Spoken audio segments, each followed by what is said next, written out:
Mário Soares, o talento democrático, é o título escolhido pela colunista do dia, na Rádio Observador, a investigadora universitária na área da ciência política, Mafalda Pratas. Muito bem-vinda, Mafalda. Olá. É um longo artigo a pretexto do centenário do nascimento de Mário Soares e explanas o período de transição democrática em Portugal e o papel decisivo de Soares. A dada altura, sublinhas como o líder socialista percebeu que era importante legitimar a direita democrática na política parlamentar e também o Partido Comunista Português. Estamos hoje, precisamente, em emissão especial no Congresso do PCP em Almada. Foi graças a Soares que o PCP pôde entrar no sistema? Bem, eu acho que há aqui um bocadinho uma nuance, não é? Embora eu diga que Mário Soares ajudou a legitimar e foi importante para legitimar a direita democrática, e isso é muito importante no período de transição, porque obviamente o regime autoritário anterior tinha sido um regime de direita e, portanto, era muito importante que alguém, digamos, tivesse disposto a incluir a direita democrática no sistema. Mas, no entanto, esta inclusão foi um bocadinho diferente, porque Mário Soares nunca olhou da mesma forma para a direita democrática, em quem via, portanto, partidos igualmente de poder, partidos, portanto, eleitorais, claro, mas também partidos que iriam ocupar e que iriam alternar no Executivo. Enquanto, em relação ao Partido Comunista, eu creio que Mário Soares olhou sempre de forma diferente, nomeadamente, eu creio que é muito importante perceber esta dualidade, que é Mário Soares não quis ilegalizar o PCP, porque sabia que isso não era avisado num contexto tão polarizado como era o contexto em Portugal em 75, 76, mas simultaneamente também nunca quis trazer o PCP para a área governativa, pelo menos enquanto a União Soviética não tivesse caído, e mesmo depois disso eu não sei se Mário Soares teria alguma vez, por exemplo, feito a geringonça, mas isso é uma discussão um bocadinho diferente, mas pelo menos durante o seu tempo de vida, Mário Soares sempre considerou o PCP como parte, digamos, da sociedade civil e que representando uma fatia, portanto, relativamente pequena, não é? 10%, mais ou menos 15% na melhor eleição de sempre, mas nunca olhou para o PCP como um igual em termos de parceiros de governo.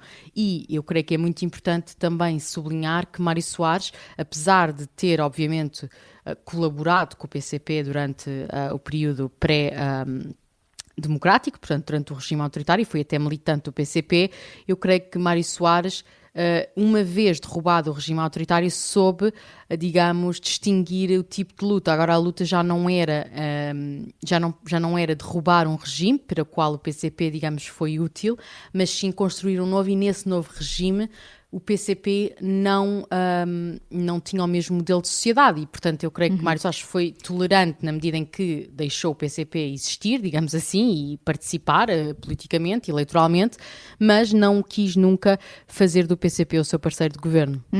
Mário Soares e Álvaro Cunhal ficaram conhecidos como inimigos íntimos. Uma relação aqui, Mafalda, uma relação de respeito especial, pese embora os diferentes e até terem estado de relações cortadas durante alguns anos? Sim, eu acho que é justo. Eu acho que nunca se amaram mutuamente, não é? E que nunca terão sido propriamente fãs uns dos outros, um do outro, mas aprenderam a conviver juntos. É um pouco isso também, que também é democracia, não é? Não temos que gostar de todos os nossos adversários políticos, mas eu creio que Mário Soares nunca, como eu digo, ao contrário até de muitas outras pessoas dentro do PS, Mário Soares, por exemplo, nunca aceitou aliar-se ao PCP para, por exemplo, impedir a direita democrática de governar. Portanto, e isso foi um diferente que Mário Soares teve com muita gente dentro do PS, porque havia muita gente, incluindo já nos anos 80, quando, por exemplo, quiseram derrubar o governo minoritário de Cavaco Silva com o apoio do PCP e do PRD, Mário Soares nunca, digamos, aprovou o plano de apresentar como governo alternativo um governo do PS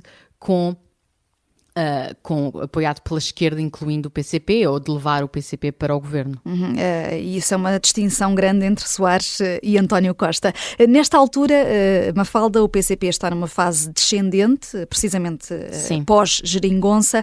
Classificarias este período mesmo como um declínio? Será difícil ao partido dar a volta?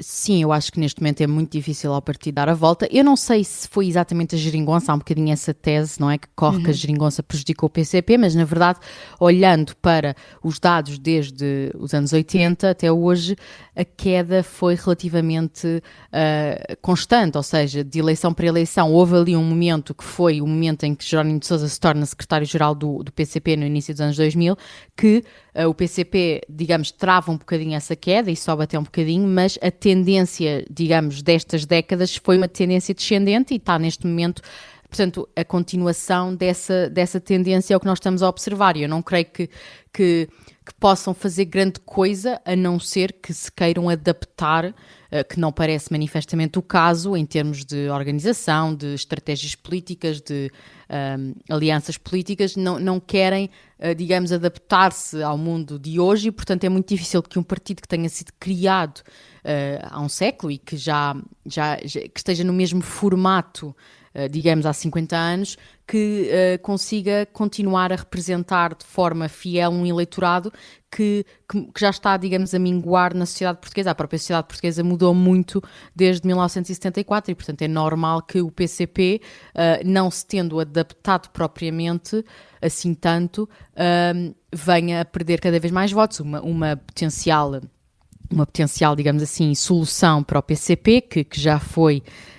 já houve algumas colunas de jornal de simpatizantes do PCP, nunca militantes, a sugerir essa hipótese. É uma hipótese que noutros países foi feita, que seria, de certa maneira, o PCP ir a eleições, embora como uma organização separada, ir, por exemplo, a eleições com os outros partidos de esquerda, por exemplo, como o Bloco de Esquerda. Obviamente nós sabemos que o Bloco de Esquerda e o PCP são inimigos históricos e mesmo durante... E já não são íntimos. Exatamente, já não são íntimos, são inimigos históricos, mas a verdade é que se fossem a eleições juntos, podem ter grupos parlamentares separados, organizações separadas, mas se fossem eleições juntos, ambos ganhariam mais deputados do que aquilo que têm hoje somados e, portanto, noutros países, por exemplo, Espanha, o PCP, o PCE é um partido que está incluído, por exemplo, na plataforma Sumar e, portanto, é evidente que o comunismo em Portugal nunca se adaptou como o comunismo em Espanha, França ou Itália, mas, e o PCF também está incluído na nova Frente Popular em França, mas, portanto, se o PCP não está disposto a alterar-se minimamente e a, digamos, a mudar, tentar pensar fora da caixa para novas estratégias, eu creio que será condenado, se não à inexistência, pelo menos a um tamanho muito reduzido eleitoralmente. E só para terminarmos, Mafalda, aqui a nossa conversa, nesse sentido do que estás a dizer, as próximas autárquicas vão ser um grande teste. Há 19 autarquias para manter, 11 autárquicas em fim de ciclo. Sim, sem dúvida.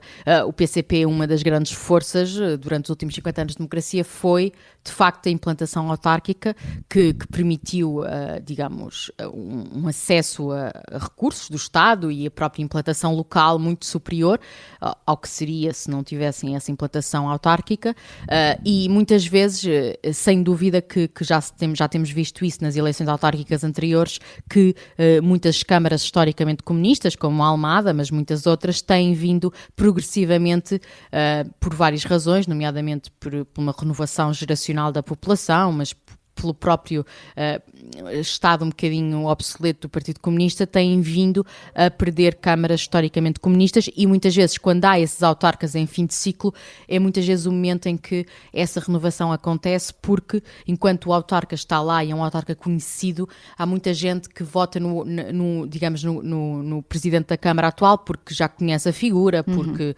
tem alguma confiança, enquanto se vier uma figura nova, como acontece quando os limites de mandato chegam ao fim, muitas vezes não há essa ligação pessoal ao candidato e, portanto, o que resta é o partido e, como sabemos, o partido, quando vai a eleições, tem tido resultados cada vez menos expressivos. Vêm aí alturas decisivas para o PCP, também para outros partidos, mas esta nossa conversa até começou com Mário Soares e depois essa relação com o Partido Comunista Português e o futuro deste partido, qual será?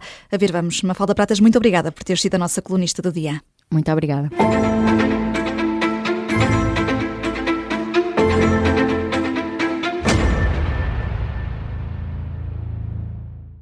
Se gostar deste podcast, pode seguir, dar 5 estrelas e comentar o episódio na Apple Podcasts ou no Spotify.